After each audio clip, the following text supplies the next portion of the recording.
Hey guys, welcome back to my channel. My name is Leslie. So today I wanted to share with you guys the 4 top things that I wish I knew before high school, because I know high school can be very stressful, especially at the beginning. But I mean, even when you're like a sophomore or junior, there's still things that you need to know and that can help you be successful in the future. So that is why I'm making this video. So if you want to see those 4 tips, then keep watching.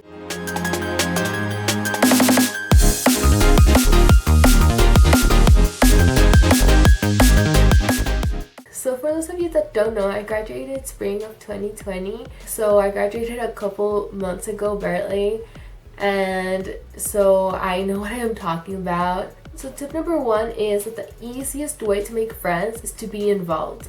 And what I mean by this is that you should be in organizations or clubs, extracurriculars, anything like that. You can do sports, music, fine arts, anything. And it will literally allow you to make so many friends.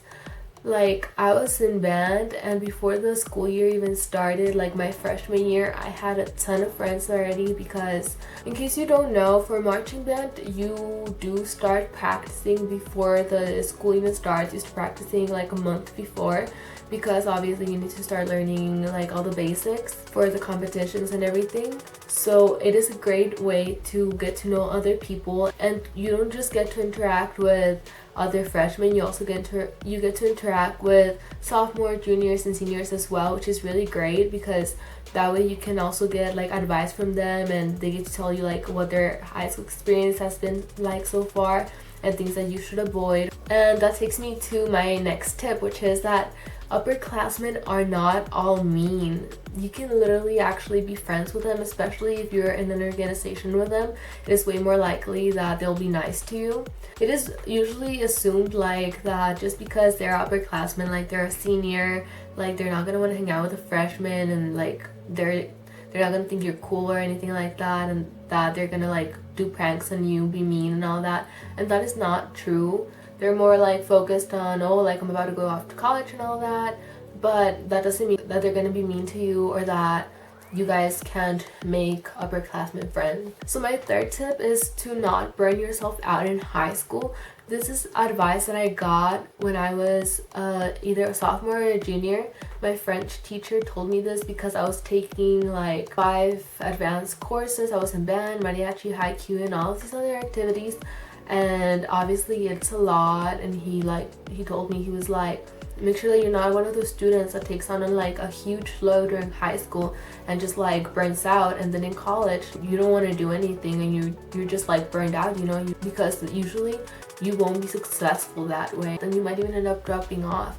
So in high school it is very important that you don't go past your limit. Like, for example, like I said, I was in a ton of extracurriculars, and so that took a lot of time, and you need to know like what time span each thing can take. Like for me, I had all my advanced courses, so I obviously had homework for those like almost daily. And then I had band every single morning, and I had to be at school by 6:45. And then on Tuesdays I would have practice for band till 7.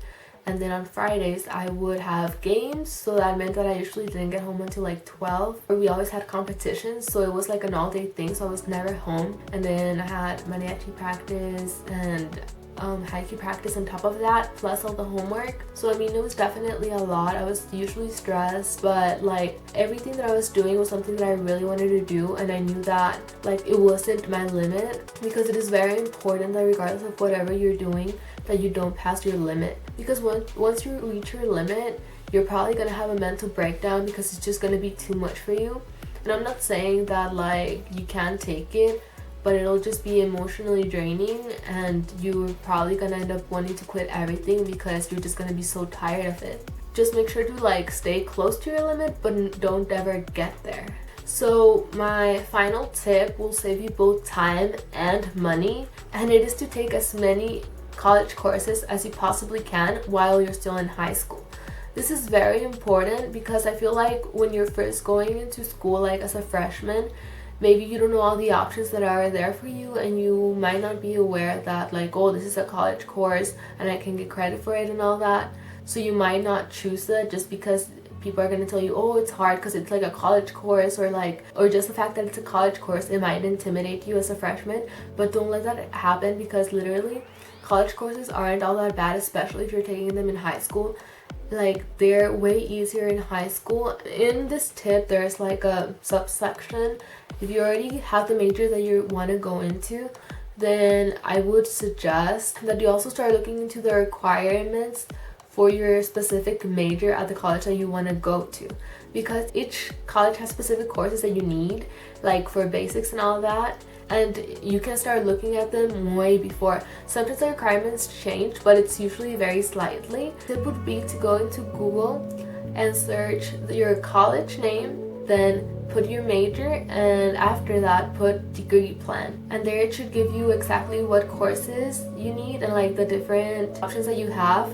Because sometimes there's like certain requirements, like, oh, you need a math course, and there's like, oh, you can take calculus, pre-cal, trigonometry, like whatever, and you get to choose whichever one. So if in high school you have like a college calculus class, and if you take that, then you get the credit for that, and you don't have to do it in college, which is super awesome because you can literally save so much time.